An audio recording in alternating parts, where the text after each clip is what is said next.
Hello, it is Ryan, and we could all use an extra bright spot in our day, couldn't we? Just to make up for things like sitting in traffic, doing the dishes, counting your steps, you know, all the mundane stuff. That is why I'm such a big fan of Chumba Casino. Chumba Casino has all your favorite social casino-style games that you can play for free anytime, anywhere with daily bonuses. That should brighten your day a little. Actually, a lot. So sign up now at ChumbaCasino.com. That's ChumbaCasino.com. No purchase necessary. VGW Group. Void where prohibited by law. See terms and conditions. 18+. Okay, round two. Name something that's not boring. A laundry? Ooh, a book club. Computer solitaire, huh? Ah, sorry. We were looking for Chumba Casino. That's right. ChumbaCasino.com has over 100 casino-style games. Join today and play for free for your chance to redeem some serious prizes. ChumbaCasino.com. No purchase necessary. Void where prohibited by law. 18+. Terms and conditions apply. See website for details.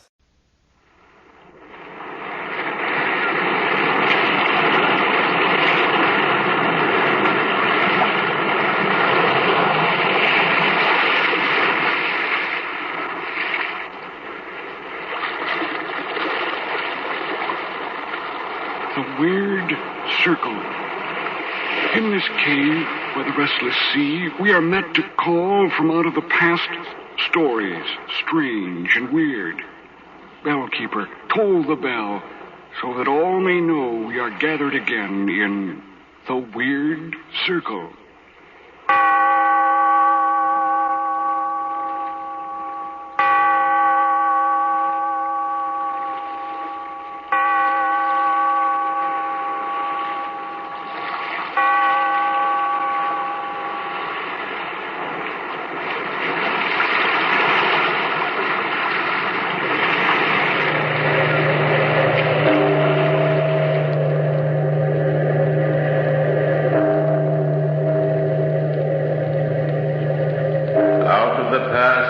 Phantoms of a world gone by, speak again the immortal tale, the burial of Roger Melvin.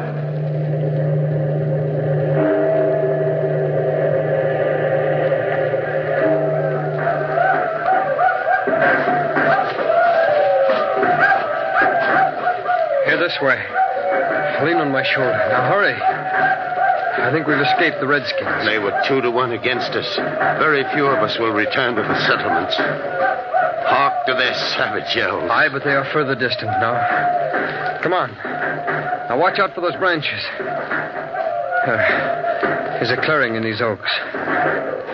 Why, look at that great rock. Its smooth surface must be 15 feet high, like a granite palisade. More like a gigantic gravestone.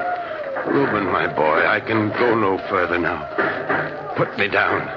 You are badly wounded yourself, so rest a while and gain strength, for there are miles of howling wilderness between us and the settlement. We ought to press on, sir, for we must win through. I, for one, mean to do so. If the smoke of my own chimney were on the other side of that hill yonder, it would do me no good.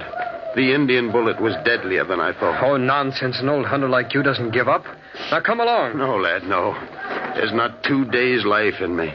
I shall not burden you much longer with my useless body.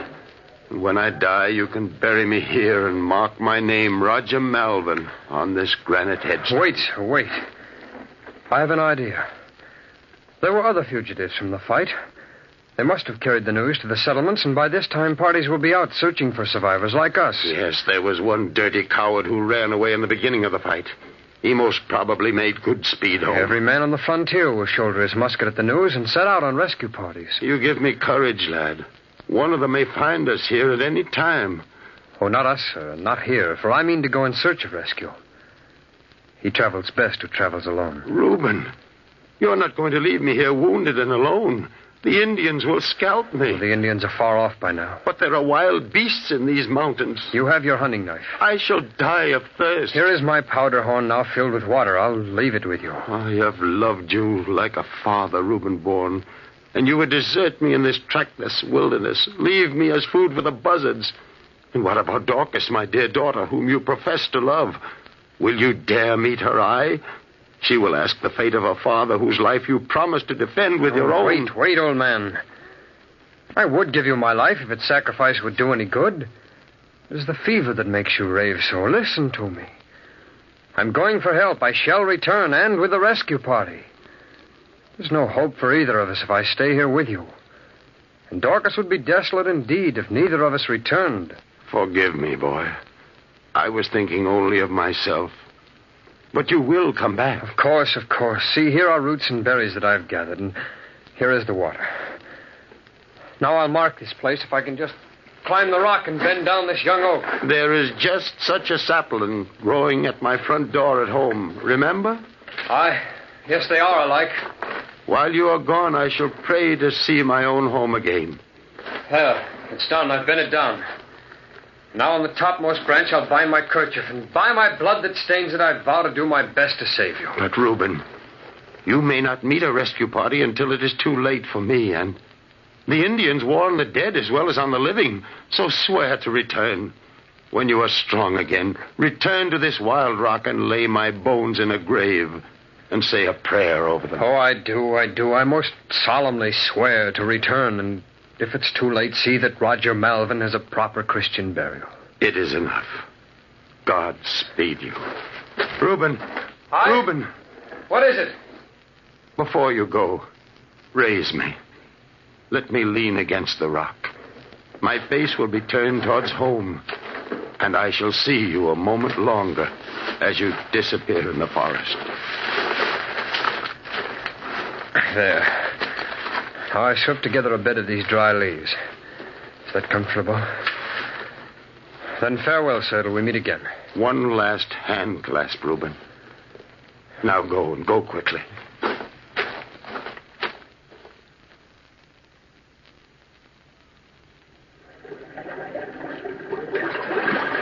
We've followed this stream far enough.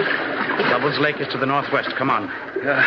This is a frightful neck of woods for any wounded to be lost in. I fear there'll be mighty few of our rangers surviving. They were ambushed. Our men broke the strength of the tribe, though. We'll hear no more of the Redskins for a while. So I trust. The woods are getting dark. Going to rain, I calculate.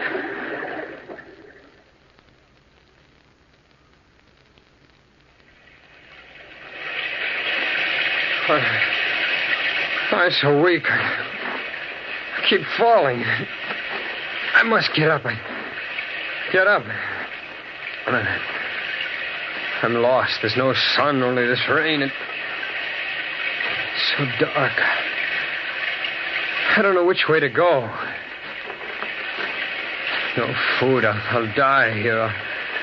I'll die, too, but I'm young and I want to live. Both of us will die alone in this awful solitude. Roger Melvin and I. The buzzards will pluck at our flesh. He said so.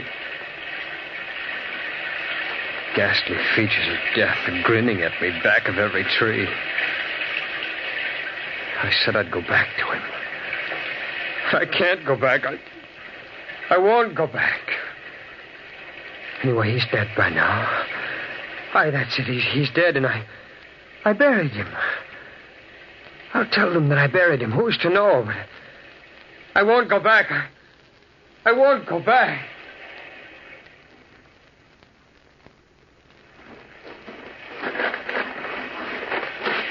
Doctor. Yes? Over there in the ground. It's a ranger. What? Why, it's young Reuben Bourne. He went out from the settlement with Roger Melvin, didn't he? He's lost a lot of blood. Reuben, it's Dr. Wentworth. Are there any other survivors? Where is Roger Melvin? Melvin, back there. Oh, come on. We must go and find him. No! It's no use. He's dead. It's no use. I tell you, he's dead. He's dead. Oh, poor lad. He's fainted. We must carry him. Yes. Now be careful. Help me pick him up. Help me. All right. We'll get him back to the settlement. Will he live, Doctor? Well, I hope so. Yes, I think he'll live.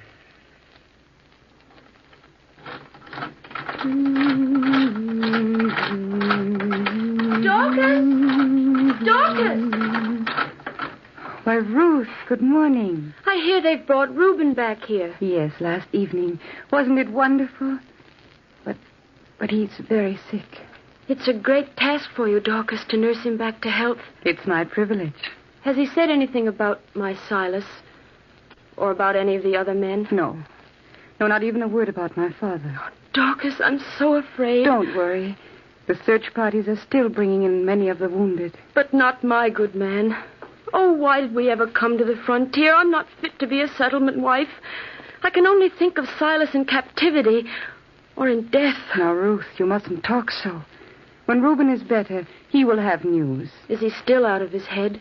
Yes, he raved about wild beasts. He must mean the Indians. I suppose so. We're lost! Oh, Ruth, I must go to him. Can't I help? Reuben. What is it, Reuben? I'm here. Find the sapling. I'll get some well water to bathe his head. And drive off those buzzards. There are no buzzards, Reuben, dear. Foxes. Red foxes. I'm thirsty. I'll die of thirst. No, Reuben, you won't die of thirst. Here's some water. You're safe now with me. With Dorcas Melvin. Melvin. Scalp the dead. No. Reuben. Dorcas, my child, these 2 weeks since we brought Reuben home have been very difficult for you. But I think I've won my battle, Dr. Wentworth. He's been sleeping quietly like this lately. No more of those horrible nightmares? None. Good. Well, his wounds are nearly healed now. Your Reuben will get well. Oh, Doctor, I'm so thankful. Look, Dorcas, he's awake. Dorcas. Reuben. Oh, at last you know me. I can see it in your eyes. Oh, Reuben. Where am I? You're at the farm, and Dr. Wentworth and I are taking care of you. How long is it since the fight at Lovel's Pond? And the fight was early in May, my boy. And it's now the 20th. My father, Reuben. What of my father? Roger Melvin was badly wounded, Dorcas. He told me not to burden myself with him, but naturally I would not leave him.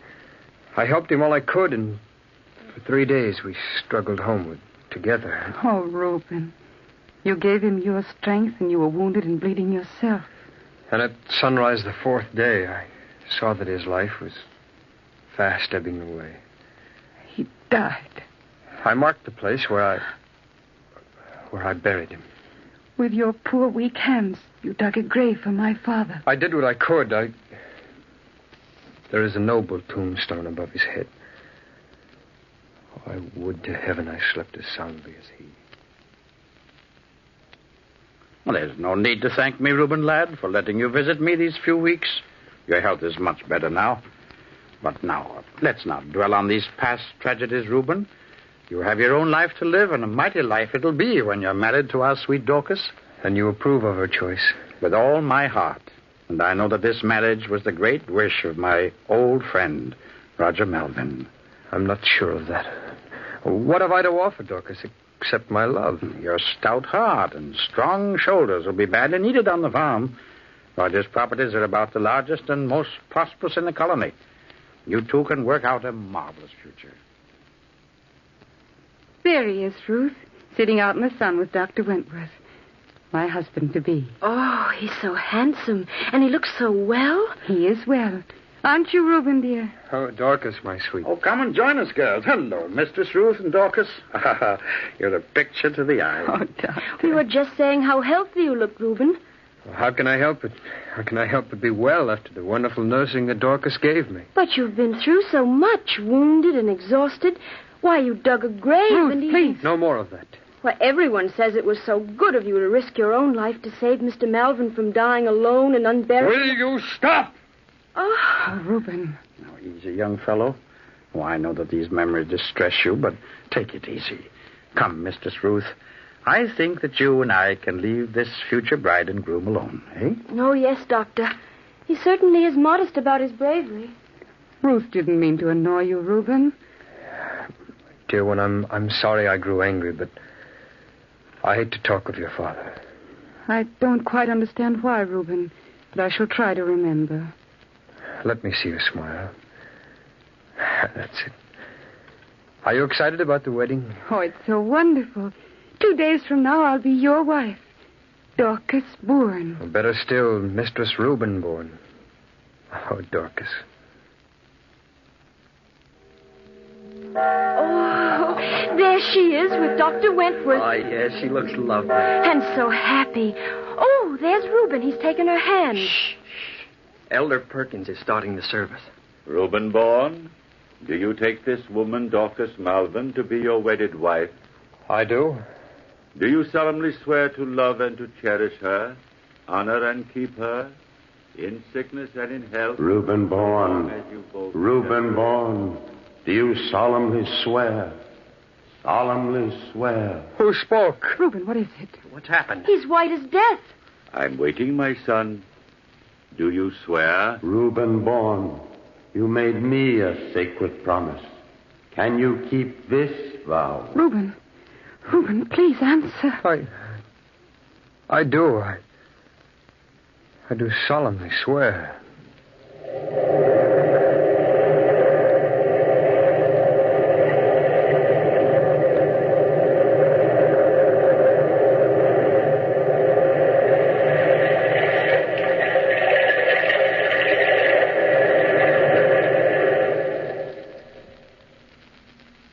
No, Dr. Wentworth, I cannot intercede again for Reuben Bourne.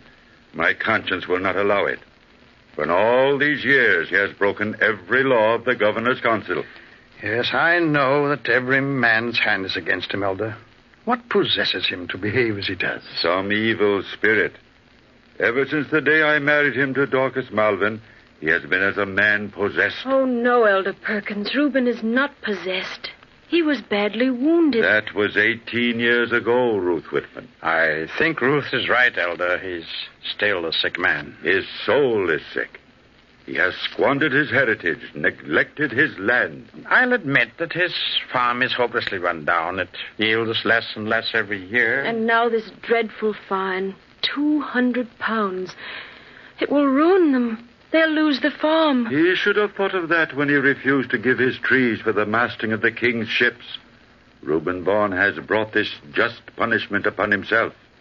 There's nothing I can do. In pity's name, Elder, what of Dorcas and that fine boy of theirs? Cyrus Bourne is 17 now, with all his life before him. He should be given another chance. I'm sorry, Doctor. I cannot intercede another time for Reuben Bourne. You understand, I'm sure. I bid you both good day. Good day, Elder. Good day, Elder. Oh, Dr. Wentworth, I can't bear to have Dorcas know. It'll break her heart. And I don't relish the task of telling young Cyrus. He's in there in my library, waiting to hear the news. I shall have to call him. No need, sir. I couldn't help overhearing. Well, I guess old Stony Heart is within his rights. Father is a bit high-handed in his dealings. You were a good lad, Cyrus, to take it with a smile. You know, you remind me of your father when he was your age. My father? Smiling? Yes, he was always happy and cheerful until he came back from that expedition against the Indians. I think Cyrus is more like Roger Melvin. That's what Mother says, Mistress Whitman. She loves to talk about Grandfather. Ever since I was a baby, she's told me the story of his death and how brave Father was to stay with him and bury him and all that. We call it our secret because we never dare speak of it to Father. He never mentions your grandfather, does he, Cyrus? No, sir. And if anyone else does, he flies into a rage and shuts himself in his room. Battling with some demon of his imagination. I never understood it. It's very frightening sometimes, sir. I remember so well one day when I was 6 or 7 years old. What happened, Cyrus? I was playing on the rocks near the porch of our house. Mother was churning. I remember having fallen, cutting my arm pretty badly. Cyrus, darling, come here to Mother. Oh, why, that is a pretty big cut. Here, let me tie it up with Mother's kerchief. Now, there. That will stop the bleeding. You're a brave boy not to cry. My father didn't cry when he fought the Indians. No, little son, he didn't.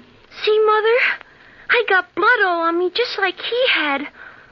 I'm going to pretend I'm big and brave like Father was. Yes, dear. And can I dig a great big grave? Oh, Cyrus, I don't think you... Right by this little sapling? Well, if you do not hurt it, it was your grandfather's favorite tree. And I'll find a stone, a great big stone. Funny boy. What a strange game for him to play. Dorcas! Dorcas, where are you? Here in front of the house, dear, watching Cyrus. Oh, Reuben, did you sell the grain? The fools fined me 50 pine tree shillings for overcharging. Oh, Reuben, dear, you overcharged them again. I begged you not to. Father! Father, see? My hand's got all blood on, just like yours did. What, Cyrus? What's that? What are you doing? Digging Grandfather's grave. Oh, by heaven. Under the sapling, see? Come see, Father, come see. My own son taunting me. Where's my axe? Don't hurt the boy, Reuben. Cyrus, come here. Out of my way, boy. This sapling will stand no longer. Reuben, no. Oh, beautiful young oak tree. Reuben, stop. Father's tree. Blast your father's tree. This will be an end to it. Yes, Reuben Bourne. You destroy this sapling. But try as you will, you can never destroy your memories. Mother, I'm scared. Look at Father. What's he staring at? I don't know, little son. I don't know. I remember when your grandfather planted that young oak. That's an unbelievable story, Cyrus. No wonder it's haunted you. Father is queer, but don't forget we've had a lot of fun together. Hunting and fishing and such things. But I'd better stop talking so much and ride on home to tell the news. Mother will be terribly unhappy. Not while she has you, Cyrus. You're a fine boy. Mistress Whitman, I think you're prejudiced, but thank you just the same. Goodbye to you both. Carry my love to Dorcas. Goodbye. Goodbye, boy. God bless you.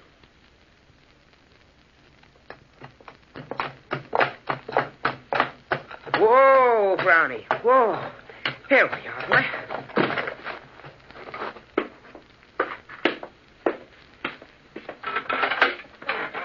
Father! Mother! I'm back. It's Cyrus, Reuben. Oh, what news? Cyrus, what news? And what did the great governor's council say? No hope, Father. We have to pay the £100 or give up the farm. Well, I'll not pay it. I can have this place. I'm sick of it. I'm sick of them all. Bigoted, narrow-minded. What do we do, Reuben? We'll go into the wilderness and make a new home. Mother, dear, we'll build you a fine new house, won't we, Father? Yes, son. A house of my own. Will only take what the horse can carry. As for the rest, the council can have it and welcome. Good riddance to the Melvin farm, say I.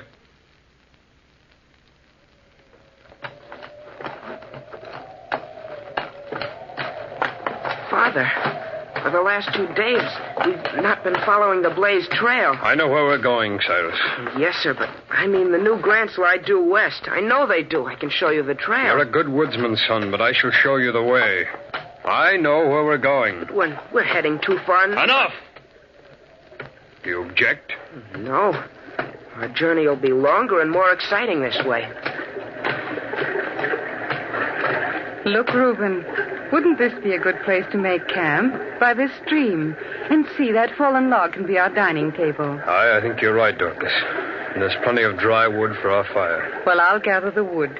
You two had better hunt some game for our supper. I'll bring you some partridge and wild turkey and maybe a deer. My brave young hunter. But don't go too far from camp. Coming, Father? Aye, son. Reuben, wait just a minute. Aye, what is it?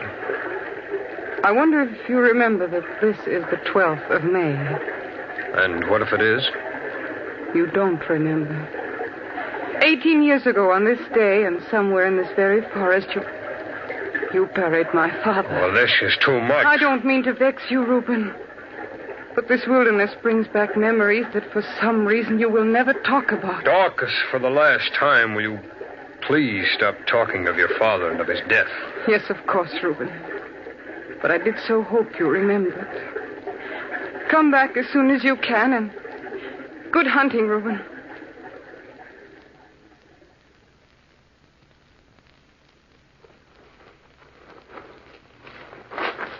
Now, where did I leave you? I'm sure I'd know that great rock. I must find it. Where am I? Ah, there's the sunset on my left. I'm heading north, all right. I'm sure the rock is nearby. Is that a grove of oaks ahead? Yes, it is, and there were oak trees where I left him. This must be the way. I will find the place, and when I do, I shall take up his bones and finally give them burial. And at last, I may have peace in my heart. Wait. The sunlight shining on a mass of granite rising above the trees. It's the rock. Yes, it is. I found the rock. Yes, Reuben Bourne. You found the rock. All these long years, my bones have lain on the cold, hard ground. They're only covering the rotting leaves. And now you've dared to come back. Yes, Roger Melvin, I've dared to come back to right the wrong I did you and find rest for my tortured soul. You are too late, Reuben Bourne. There can be no happiness. It's never too late to make amends. You are too late, Reuben Bourne. There can be no happiness. But I've come back, Roger. I promised to come back. Too late. Too late. Reuben Bourne is too late. Silence! Silence, old man. The whole forest will hear. You are too late. Too late. Silence, I say. Silence, I'll stand no more. Ow! Why, that was a human cry. Oh, what have I done? Oh, what have I done?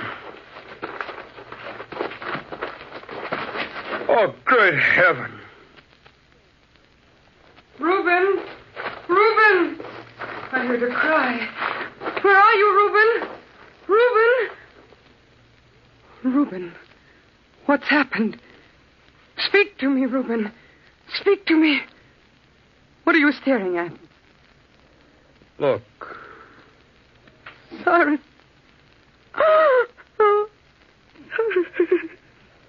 Yes, Dorcas. I have killed our son.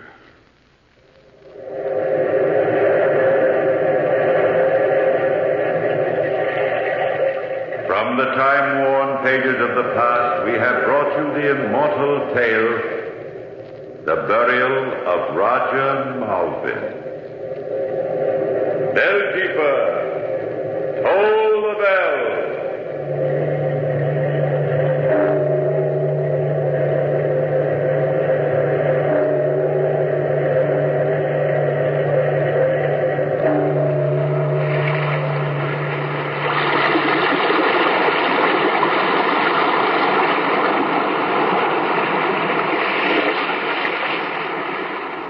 From the time-worn pages of the past, we have heard another immortal tale in The Weird Circle. Bellkeeper, toll the bell.